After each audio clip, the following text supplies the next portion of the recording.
pada dasarnya ketika PDIP menunjukkan, mengisyaratkan mereka tertarik untuk mendukung Anies, itu adalah sebuah isyarat yang tidak datang dari lubuk hati yang paling dalam. Walaupun terus terang saya harus selalu ingat, saya berulang kali menyampaikan di berbagai kesempatan, kalau itu dilakukan, itu adalah semacam pengkhianatan PDIP terhadap para konstituennya. Kalau soal kinerja yang diadu, udah hampir pasti Ahok lebih unggul dari Anies. Ya. Jadi apa yang keunggulan keunggulan Anies di depan Ahok? Agama. Jadi hampir pasti itu akan kembali, walaupun sekarang ada Surya Palohnya ya. Tapi saya yakin bahwa itu akan diangkat kembali nih isu-isu tentang, ingat nggak bahwa Ahok dulu pernah menodai agama Islam? Dia itu sudah terbukti masuk penjara. Artinya benar dia adalah seorang penoda Islam. Diulang lagi nggak? Diulang lagi. Diulang lagi nggak bahwa yang mendukung Ahok adalah orang yang mendukung penoda agama. Kalau Anda penoda agama, ya Anda kafir. Jadi bayangkan kalau itu berulang.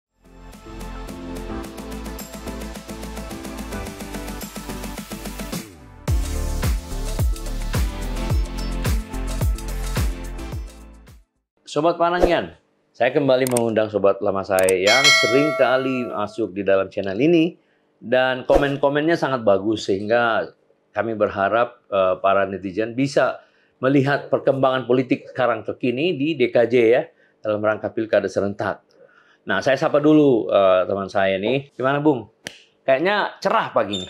Cerah. Ketua Anda melejit di Jawa Tengah. Ketua saya. Ratingnya, iya. Mas Kaisang. Mas Kaisang itu secara sangat mengejutkan memang. Iya. Itu gak disangka itu ya. Buat kami nomor satu loh. Nomor satu. Buat kami itu betul-betul sesuatu yang membanggakan lah. Iya. Bahwa dia itu berada di nomor 1 di Jawa Tengah. Itu bukan lokasi yang semula kita bayangkan akan sedemikian besarnya tingkat dukungan masyarakat terhadap Mas Kaisang. Ini tanpa kampanye ya. Padahal itu kandang banteng loh itu. Kandang banteng itu juga. Yang menarik kan di situ kan. Mungkin ada yang sakit hati. Tapi ya nggak apa-apa kan, ini kompetisi, demokrasi. Iya. Itu kan suara rakyat lagi kan. Suara rakyat. Nggak bisa diapa-apain ya. Dan ingat itu dia menjadi angkanya tinggi itu ketika nama dia atau wajah dia disampaikan oleh si surveyor ya. Jadi kan kalau top of mind itu rendah sekali. Top of mind itu artinya Anda ditanya oleh si peneliti siapa calon gubernur Jawa Tengah yang Anda pikir akan Anda dukung kan. Nah dia nggak disebut tuh, rendah. Ya. Tapi kemudian ketika nama Mas Kaisang dimasukkan dalam list 8 orang, 6 orang. Nah, kalau 8 orang, 8-8-nya seperti ini, ada Mas Kaisang, ada Lutfi. Siapa lagi? Apa? Pak Lutfi. Ada Pak Lutfi, ada macam-macam ya disebut namanya. Ketika orang melihat, oh ada Mas Kaisang, langsung nomor 1 ya. Nomor 1. Jadi gitu. Orang itu melihat dia, melihat bahwa oh kalau dia maju saya dukung dia. Jadi alhamdulillah lah buat kami di PSI. Kami sangat gembira. Dan yang kedua kan itu yang sekarang jadi polisi ya, Kapolda ya. Kapolda. Nah, yang sangat Pak Lutfi. Diterima Pak Lutfi yang diterima oleh masyarakat juga ya. Oleh masyarakat, dan itu juga sesuatu yang menggembirakan ya. Buat saya misalnya, kenapa menggembirakan? Karena kita tahu Pak Lutfi itu dekat sama Pak Jokowi. Ya. Jadi disebutnya nama beliau sebagai salah seorang calon yang paling kuat sesudah Mas Kaisang menunjukkan bahwa betapa besarnya memang kecintaan masyarakat terhadap Pak Jokowi. Ya. Dan Pak Lutfi ini juga terkenal bersih, ya, reputasinya baik, ya. Jadi mudah-mudahan Jawa Tengah itu akan jadi daerah yang punya pemimpin-pemimpin yang menjanjikan lah untuk masa depan. Kedepannya, menggantikan Mas Ganjar kan? Ya, tapi maksud saya Jokowi faktor itu begitu kuat ya sebenarnya. Begitu ternyata kuat ya. Artinya, ya. Ya kan? Artinya kan gini, kita selama ini sudah mendengar bagaimana besarnya ya dukungan masyarakat, kecintaan masyarakat terhadap Pak Jokowi di level nasional. Kan? Survei-survei nasional menunjukkan bahwa di berbagai daerah memang angka Pak Jokowi itu barangkali kecuali di daerah seperti Sumatera Barat kali ya. Tapi di daerah-daerah lain dia luar biasa tinggi. apa namanya, kecintaan. Jadi orang menyatakan suka dengan apa yang dilakukan oleh Pak Jokowi selama 10 tahun terakhir ya. Nah, Jawa Tengah sebagai daerahnya Pak Jokowi tentu saja tidak menjadi sesuatu yang berlebihan untuk melihat bahwa ternyata masyarakat Jawa Tengah pun sangat mencintai Pak Jokowi ya. Ya kalau misalnya sekarang bayangkan kalau di situ Mas Gibran tidak menjadi wakil presiden dan dia juga maju di sana setelah dia menjadi wali kota Solo, ya angkanya juga mungkin bisa lebih tinggi lagi ya, karena dia sudah punya performance yang tinggi. Ya, sebagai wali kota ya. Sebagai wali kota. Kayak Mas Kaisang tadi saya katakan, dia tidak pernah berkampanye ya. Justru dia seringkali munculnya di Jakarta. Iya, aneh itu. Ada belusukan, macam-macam. Kan di sana ada gambar-gambarnya lebih banyak. Di Jawa Tengah kan sama sekali tidak dilakukan apa-apa.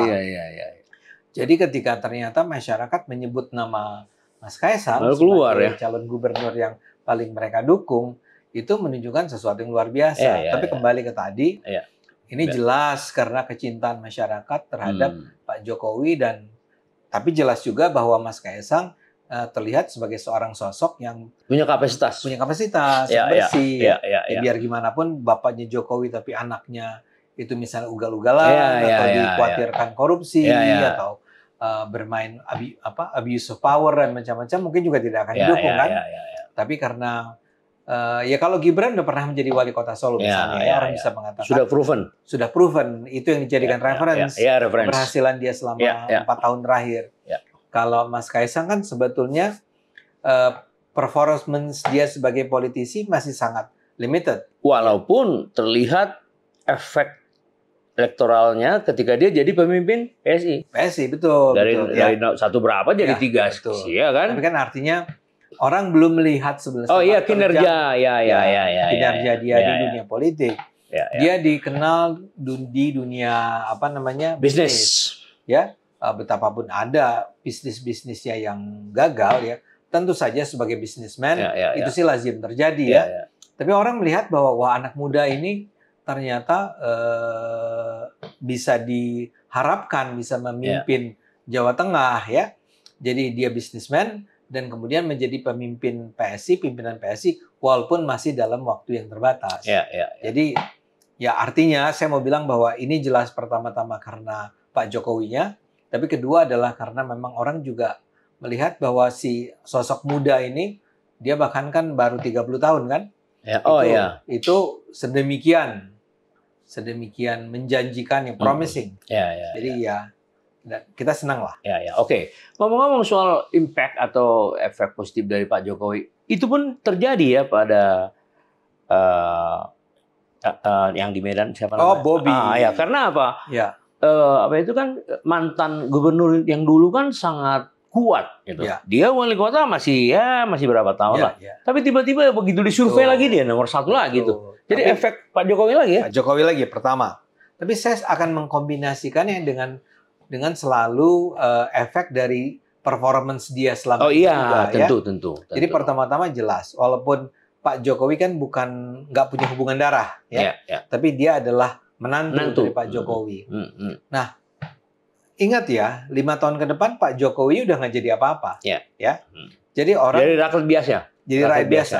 Orang tidak akan memilih beliau karena misalnya menganggap bahwa wah, kalau Pak Jokowi sebagai presiden dan menantunya ini maju sebagai gubernur, itu mungkin akan sangat membantu lah, akan sangat pas lah, klop lah berdua ini, presiden dengan gubernur. Kita harus ingat, Pak Jokowi udah nggak maju lagi, jadi dia nggak ada di pucuk pimpinan. Jadi ketika orang memilih Mas Bobi, itu betul-betul nggak ada kaitannya dengan dinasti tadi. Jadi nggak ada hubungannya bahwa hubungan darah nggak ada. Kita berharap bahwa ada seorang presiden yang akan melindungi menantunya. Kan udah nggak jadi presiden. Nggak mungkin, Jadi betul-betul karena orang mendukung Bobi as Bobi. Kinerjanya ya sebagai wali kota. Itu yang saya mau lihat 2 hal. Pertama adalah saya setuju bahwa itu ada kaitannya dengan efek dari bahwa dia menantunya. Bukan efek darah tapi menantu. Tapi kedua, hampir pasti nggak mungkin dia dipilih masyarakat Sumatera Utara kalau performance dia sebagai wali kota itu buruk. Iya, iya. Hampir pasti ya. Orang Iya. Sumatera Utara kan Kritis. kritis. Bukan orang bodoh nih ya. Dia melihat Bobby ini ya he has done his job gitu Iya, kan. iya, iya. Performance dia bagus ya. Iya. Dan gaya dia, saya bukan orang Sumatera Utara, jadi saya nggak tahu persis. Cuma logikanya adalah nggak mungkin lah orang mendukung dia kalau dia itu nggak punya performance yang baik. Iya, iya. Jadi lagi-lagi, Bobby kita juga nggak pernah dengar bahwa dia itu korupsi, Iya, dia itu menjadi enggak. orang yang tadi menyalahgunakan kekuasaan, Enggak. walaupun dia adalah orang pertama Iya. menantunya Jokowi, kedua adalah dia memang wali kota kan, dia Betul. bisa aja menjadi wali kota yang buruk kan kalau Iya, iya. kalau dia mau melakukannya, tapi dia Iya. tidak ada jadi bukti-bukti yang menunjukkan bahwa dia itu adalah orang yang menyalahgunakan kekuasaannya.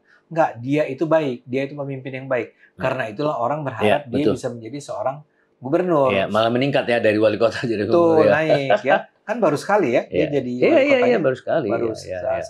satu kali jabatan. Iya. Jadi ini memang ya saya gembira ya. Betapapun orang ngomong sembarangan dengan mengatakan ini politik dinasti politik.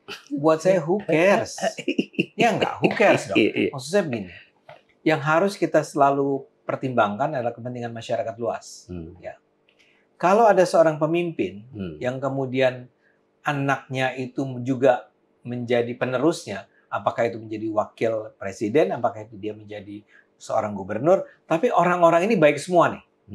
Ya, bapaknya baik, dia mengajarkan nilai-nilai yang baik, contoh yang baik, teladan yang baik. Coba aja kita bayangkan di rumah apa yang terjadi. Pak Jokowi kembali menjadi seorang ayah, makan malam bersama istrinya dan anak-anaknya. Apakah mereka tidak akan bicara tentang politik?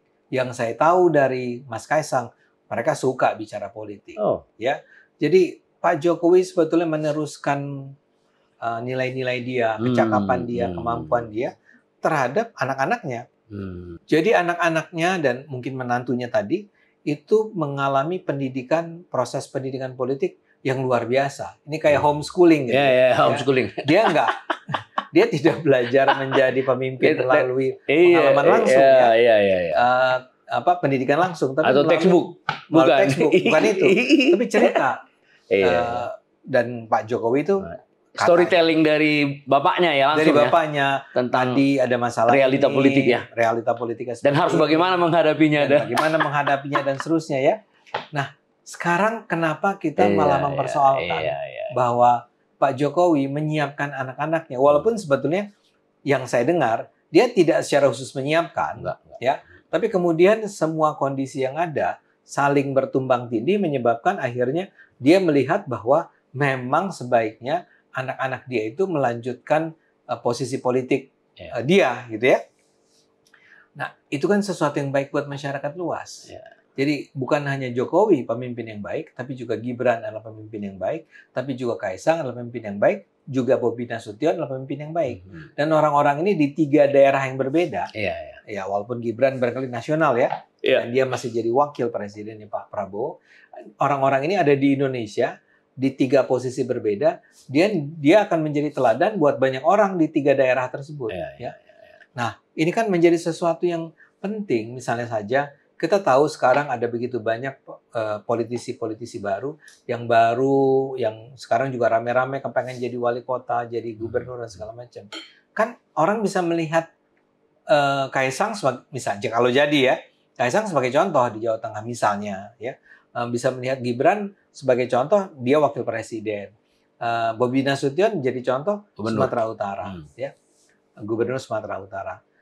Misalnya saja kalau mereka juga sama-sama melakukan perang melawan korupsi di semua posisi mereka kan ya, memberi contoh bagaimana seorang gubernur yang bersih, tidak korupsi dan berdedikasi untuk menyejahterakan rakyatnya. Seperti misalnya cerita Gibran kan. Gibran itu ternyata tidak pernah mengambil gajinya sebagai wali kota Solo. Tidak pernah. Ya karena sumber uangnya kan udah banyak sebagai bisnis person. Sebagai owner lah. Sebagai beberapa usaha kan. Betul. Jadi bayangkan itu dan sayang sekali media tidak banyak memberitakannya. Tapi dia sudah menyatakannya. Saya emang nggak ambil gaji saya sebagai wali kota Solo. Nah, bayangkan kalau itu menjadi contoh buat wali kota lainnya ya. Saya tahu ada sejumlah wali kota yang mungkin tidak sejauh Gibran, tapi dia juga sederhana, juga selalu care sama rakyatnya, juga selalu tidak merasa perlu untuk mengambil uang rakyat yang dipercayakan kepada mereka, gitu ya. Nah, sekarang ada Gibran contohnya ya. Mudah-mudahan nanti Gibran juga menjadi contoh yang bagus ketika dia menjadi wakil presiden. Dan tentu saya kita berharap Pak Prabowo betul-betul ya pegang ucapan-ucapan yang tentang membersihkan korupsi. Dan kalau betul Kaisang menjadi gubernur Jawa Tengah, daerah yang berapa 35 juta rakyatnya kan jumlahnya, itu bisa betul-betul membangkitkan Jawa Tengah setelah dipegang oleh Pak Ganjar. Pak Ganjar bukan yang nggak berhasil, tapi memang ada begitu banyak hal yang masih harus ditingkatkan di sana. Betul. Jadi contoh orang-orang terbaik nih ya. Dan nggak ada salahnya buat saya kalau itu dilakukan dalam sebuah dinasti. Ya, kalau mau dikatakan dinasti ya. Kalau hubungan keluarga itu langsung kita cap sebagai dinasti. Artinya gini, menunjukkan betapa langkanya pemimpin yang bersih. Kira-kira kan gitu ya. Jadi sehingga kita nggak boleh terlalu berpikir negatif dulu. Persis. Selama orang-orang ini bisa memberikan insight bagi masyarakat dan teman-temannya, ya itu kan bagus. Ya itulah. Jadi positive thinking. Bagus dong. Iya, betul. Kayak saya mati-matian ketika itu membela Gibran, ya. Antara lain saya mengatakan bahwa, oke, kalau bukan Gibran siapa? Disebutlah nama-nama yang tentu saja semua nama-nama itu ternyata ada masalah di sini, ada masalah di situ. Saya bilang yang lebih baik Gibran. Gibran masalahnya di mana? Pakai akal sehat aja ya? Pakai akal sehat aja. Nggak ada bukti loh bahwa dia, misalnya saya bilang tadi, sebagai seorang wali kota, Pak Jokowi, Pak Gibran ya, itu nggak ada bukti bahwa mereka itu bahkan diomongin aja nggak. Jadi kayak digosipin. Dia kan makan duit ini, dia makan. Itu nggak pernah saya dengar. Nggak pernah. Coba saya tanya sama penonton. Pernah nggak penonton mendengar orang membicarakan bahwa Pak Jokowi atau Bu Iriana atau sekarang Gibran ya, atau ya Bu Bida Sution, oh tapi dia main tuh di proyek ini. Nggak ada. Jadi kenapa kalian pada nggak suka sama keluarga Jokowi ini? Hanya karena sebuah terminologi yang dinasti politik atau politik dinasti yang itu. Belum tentu kita ngerti persisnya ya. Nggak ngerti dibandingkan dengan manfaat dari. Saya selalu bilang, coba Anda buktikan bahwa dinasti politik, ada nggak teorinya yang bilang dinasti politik itu buruk? Nggak ada. Itu dinasti politik, bahwa dinasti politik itu bisa dilakukan dengan cara-cara yang melanggar konstitusi, iya. Bahwa ada abuse of power di mana-mana, barangkali iya. Di berbagai daerah ya, dalam rangka memenangkan anaknya dan segala macam, dia pakai kekerasan, dia pakai pemanfaatan aparat-aparat keamanan misalnya saja, itu bisa terjadi.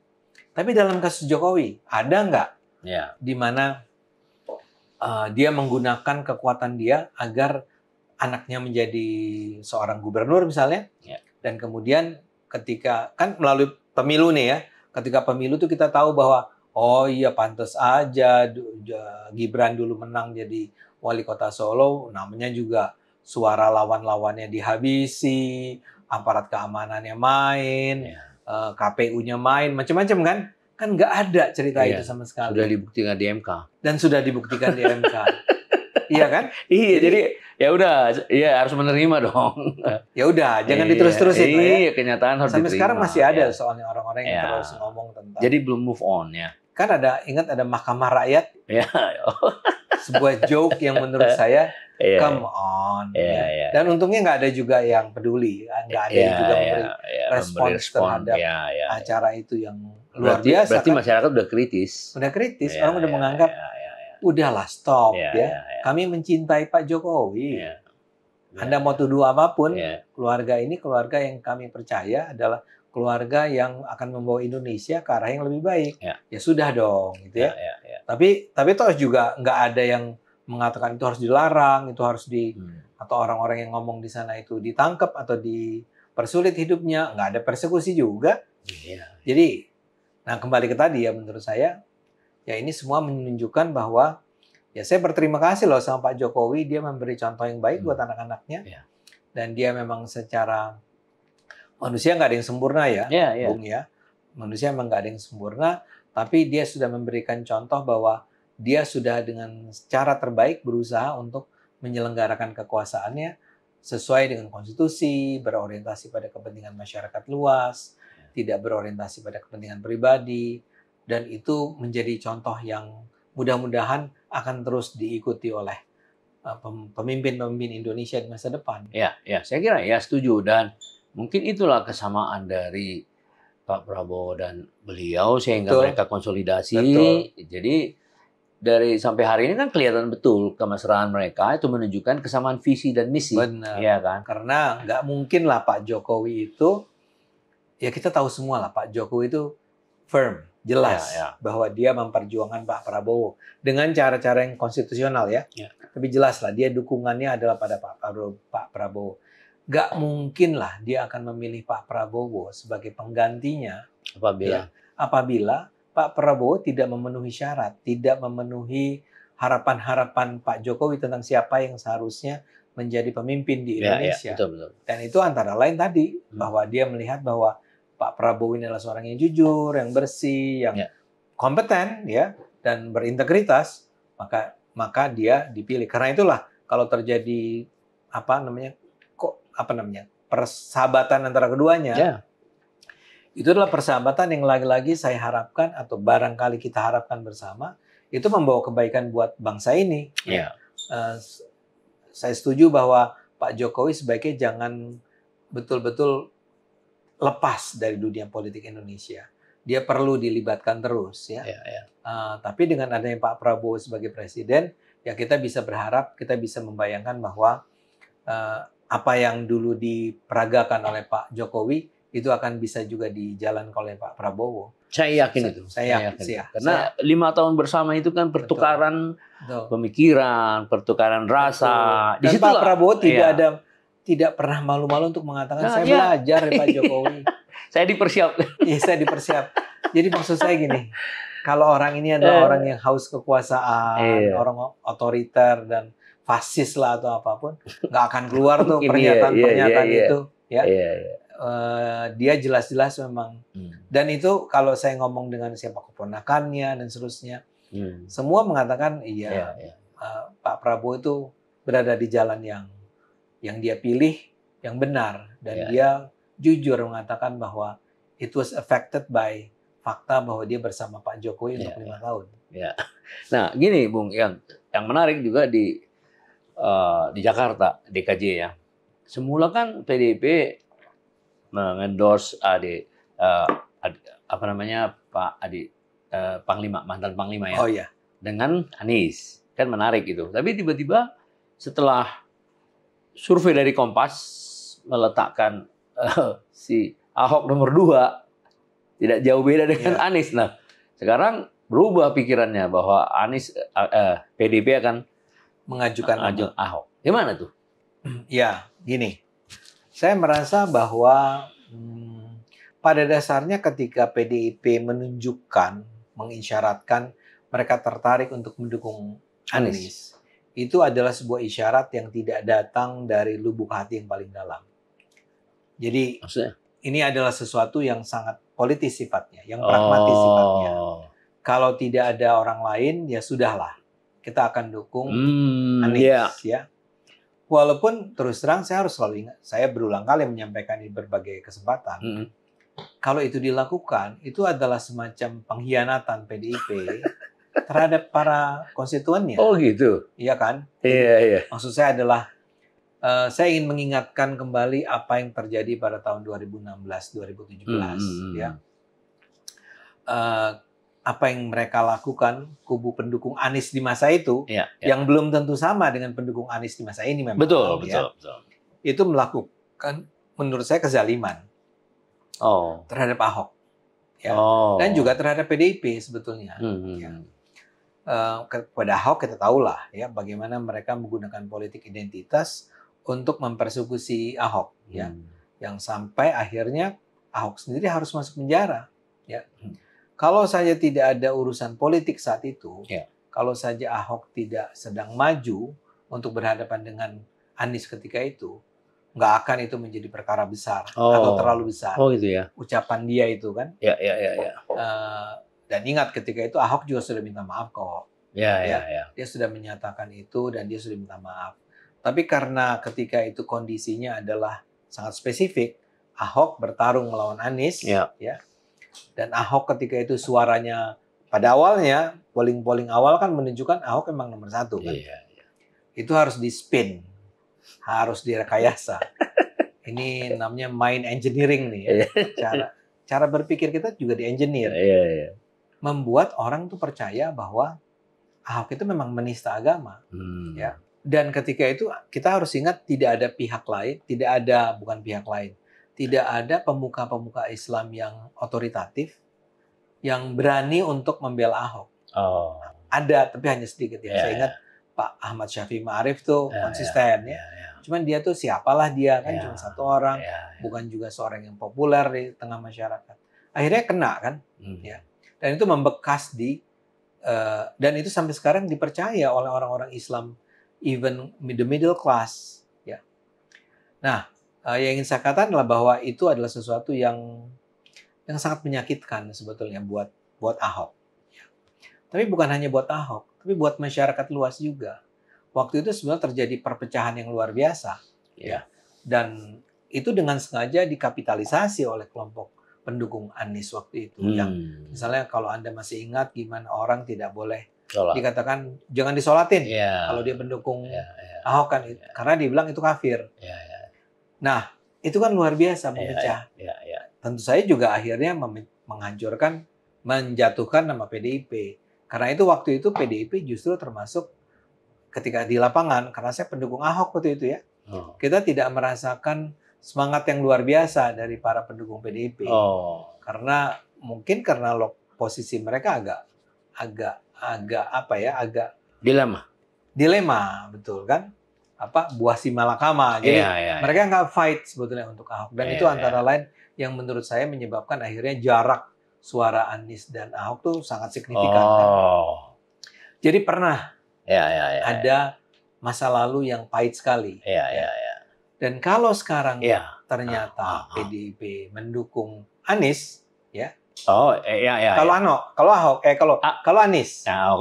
Kalau Anies kan semula akan dianggap sebagai enggak deh, kita lepaslah dari Anies, nggak usah Anies ya. Tapi kemudian ya kalau nggak Anies siapa? Ya karena itulah sebelum ke Ahok Andika dulu kan. Ya udah, tapi berdampingan sama kita. Andika mendampingi Anies.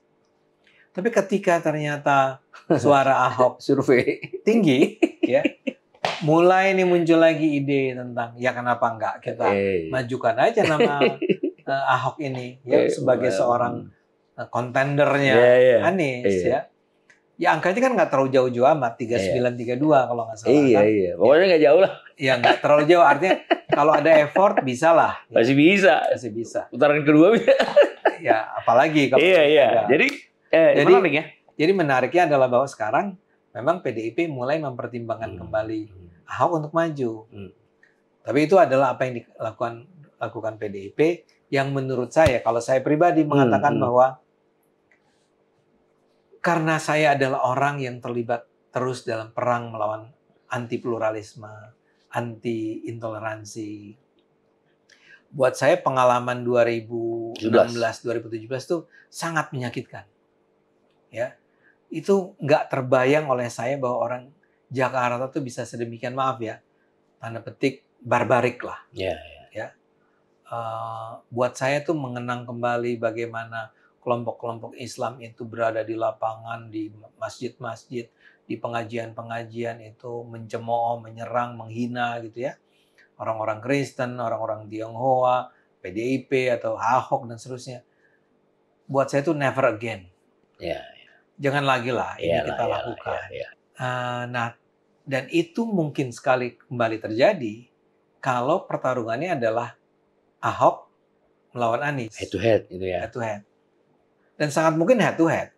Sangat mungkin ya. Ada yang mengatakan KIM juga sedang mencoba memikirkan kalau AHY bisa di. Nah, iya ya. Tapi kalau AHY ya. Oke, saya kembali dulu ke Ahoknya ya. Kalau Ahok sekarang harus bertarung melawan Anies dan mungkin juga dengan AHY, kubu Anies akan tidak menggunakan segala macam politik identitasnya untuk menghabisi Ahok dulu. Iya. Karena kalau saya menjadi orang pendukung Anies, saya Surya Paloh gitu ya, melihat Anies versus Ahok, dan satu lagi ada AHY, buat saya yang paling saya khawatirkan adalah Ahok daripada AHY. Ya. Karena fansnya Ahok itu bayangkan, sekarang masih ada 30%. Kan sisa-sisa 2017 masih ada. AHY dulu juga relatif tinggi ya, tapi popularitasnya kan tidak setinggi-tinggi amat. Yeah. Oke. Tapi kembali ke tadi, jadi yang harus saya pertimbangkan terus kalau saya adalah kubunya Anies adalah Ahok. Nah, bagaimana mengalahkan Ahok adalah jangan biarkan dia menunjukkan keunggulannya. Karena survei Kompas yang sama yang menggambarkan bahwa Anies ada di atas Ahok, itu pada pertanyaan tentang siapa menurut Anda gubernur yang paling berprestasi, itu lebih tinggi Ahok. Seperti itu. Jadi performance, dari performance Ahok di atas Anies. Nah, sekarang kalau saya menjadi kubu Anies, saya harus berhadapan dengan Ahok yang performance-nya sebetulnya lebih baik dari Anies. Maka saya tidak akan membiarkan masyarakat melihat sisi performance. Harus dialihkan perhatian orang dari soal kinerja. Karena kalau soal kinerja yang diadu, udah hampir pasti Ahok lebih unggul dari Anies. Jadi apa yang keunggulan Anies di depan Ahok? Agama. Jadi hampir pasti itu akan kembali, walaupun sekarang ada Surya Palohnya ya. Tapi saya yakin bahwa itu akan diangkat kembali nih isu-isu tentang, ingat nggak bahwa Ahok dulu pernah menodai agama Islam? Dia itu sudah terbukti masuk penjara. Artinya benar dia adalah seorang penoda Islam. Diulang lagi nggak? Diulang lagi. Diulang lagi nggak bahwa yang mendukung Ahok adalah orang yang mendukung penoda agama. Kalau Anda penoda agama, ya Anda kafir. Jadi bayangkan kalau itu berulang. Kalau berulang, tapi karena masyarakat Jakarta itu kan kritis. Harusnya kan ada perubahan lah, walaupun selama 7 tahun terakhir. Ya, pasti ada lah. Saya meragukan itu. Saya meragukan itu. Luar biasa. Karena gini, mungkin lebih kritis, tapi soal politik identitasnya masih sangat kuat. Biar bagaimanapun partai terbesar di Jakarta adalah PKS. Oh, itu indikasinya ya. Hasil kemarin ya. Iya. Dan ingat loh, PDIP itu turun di Jakarta. PDIP kan turun di seluruh Tapi nomor Indonesia. 2 kan PDIP sekarang ya kalau nggak salah. Kalau nggak salah, iya barangkali ya. Nomor 2. Tapi ya itu, tadi Nasdem naik di Jakarta. Iya. Oke. Nah, PDIP turun. PKS naik. Walaupun cuma 2 kursi. Iya. Nah, saya mau bilang bahwa saya kan turun di Jakarta. Iya. Apalagi Anda dulu calon dari PSI di Jakarta. Iya, saya calon PSI di Jakarta. Dan suara besar. Suaranya besar, tapi Jadi, saya yakin yang dukung saya itu 54.000 itu kelas menengah. Dan saya kan harus diingat, saya itu nomor 7 dari 7 kursi. Jadi bukan juga yang nomor 1-nya bukan saya. Saya nomor 7, masih di bawah orang-orang lain, termasuk di bawah Pak Hidayat Wahid, jauh itu nomor 1 tuh. Ada Once, ada segala macam. Nah, tapi kembali ke tadi. Apakah orang Jakarta itu sekarang menganggap bahwa agama itu non-faktor? Tidak. Survei Kompas itu mengatakan 70% dari masyarakat Jakarta menyatakan bahwa pertimbangan pertama saya memilih seorang pemimpin adalah agamanya. Sama agamanya dengan saya. 70%. Itu angka yang menurut saya luar biasa. Ya. Jadi kembali ke tadi, kalau terjadi pertarungan Ahok maju, head to head, untuk menghabisi Ahok, itu pasti dipakai agama. Hampir pasti lah. Ya. Lebih aman sebenarnya pertarungannya melawan AHY.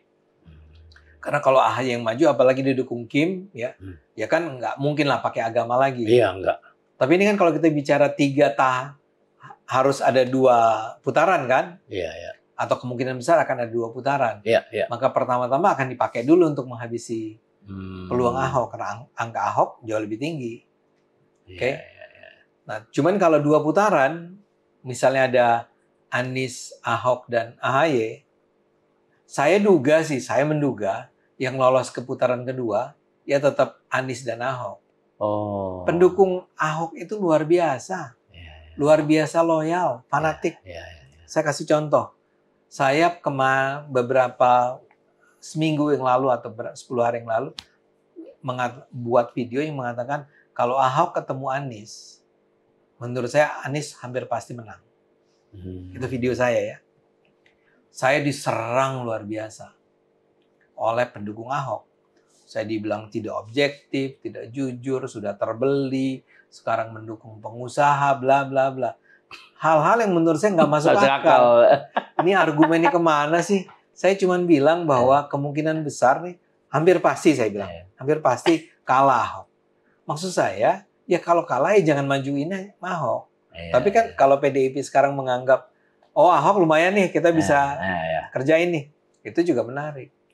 Oke, jadi saya sih menganggap justru bahaya kalau Ahok maju.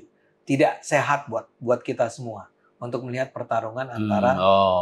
Jadi kalau emang mau maju AHY ya udah Anies lawan AHY ya. Tapi AHY-nya harus didukung oleh kekuatan yang luar biasa. Dan Anies harus bersyukur akhirnya sekarang dia sudah punya jaminan bahwa dia bisa maju untuk pemilihan gubernur. Begitu Nasdem. Dan Nasdem tuh keren banget. Kan PKS belum menyatakan secara resmi kan. Nah dia udah menyatakan secara resmi. Nah 2 ini udah pasti. Jadi dia udah pasti maju nih sekarang. Sementara kalau kita pikir-pikir, kalau begitu Ahok belum tentu bisa maju. Karena pendukungnya baru PDIP. Nah saya membayangkan partai-partai lain kali merasa bahwa dulu kan PDIP itu sangat sombong. Sering kalau orang kepengen ikut gabung sama ketika dukung Ganjar dulu kan akhirnya tinggal partai-partai kecil kan yang dukung Ganjar, ya kan? Nah, kalau sekarang di Jakarta siapa partai lain yang mau dukung juga Ahok kalau bersama PDIP? Jadi ada selalu kemungkinan bahwa Ahok jangan-jangan nggak bisa maju karena suaranya nggak cukup. Atau mungkin Kim bisa saja gabung sama PDIP. Mendukung Ahok? Bisa juga. Enggak, saya nggak percaya itu. Enggak, karena ada kemungkinan Kim mengharapkan PDIP masuk kabinet.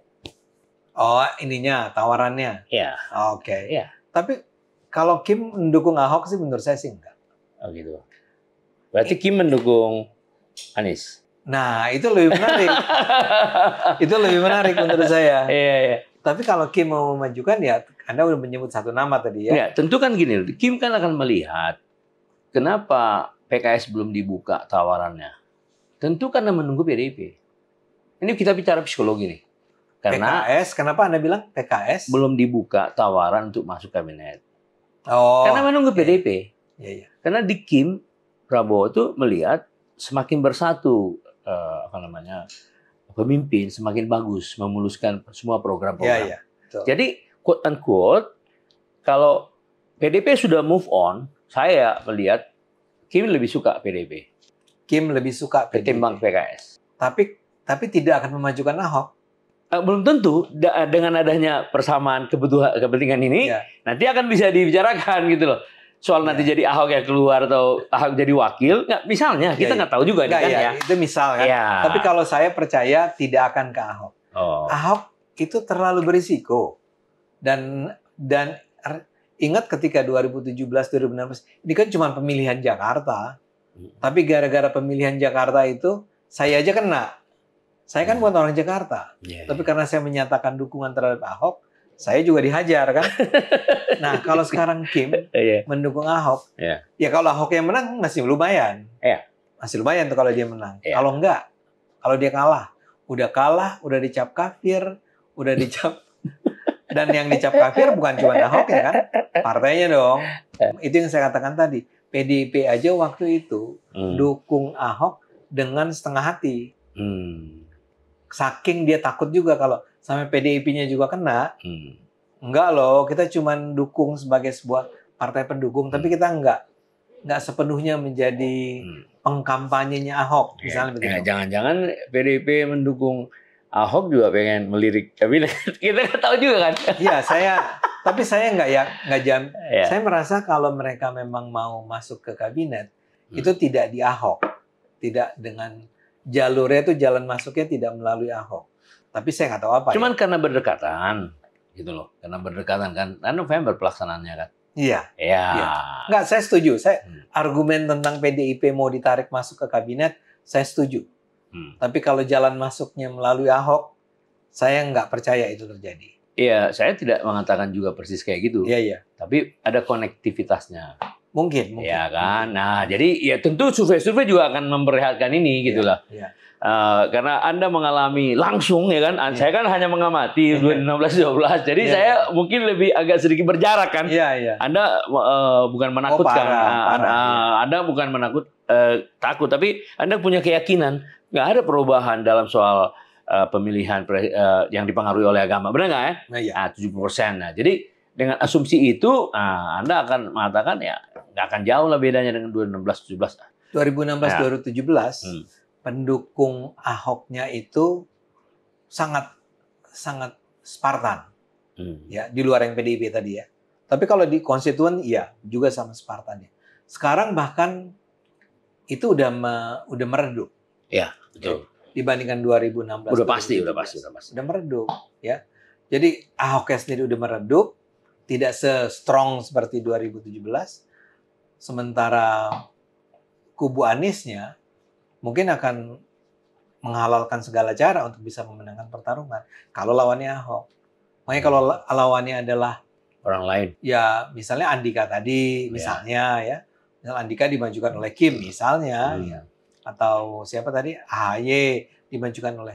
Itu lebih sehat lah pertarungannya. Ya. Tapi memang setelah mengatakan itu, saya ingin katakan bahwa orang Jakarta harus siap-siap bahwa gubernur berikutnya adalah Anies lagi. Dia terlalu kuat. Semua kemarin kan indikator mengeluarkan hasil survei. Itu jelas-jelas menunjukkan bahwa mungkin satu-satunya orang yang bisa bertarung melawan Anies di Jakarta adalah Ridwan RK. Ya. Itu angkanya masih bunyi. Tapi jauh di bawah Ahok.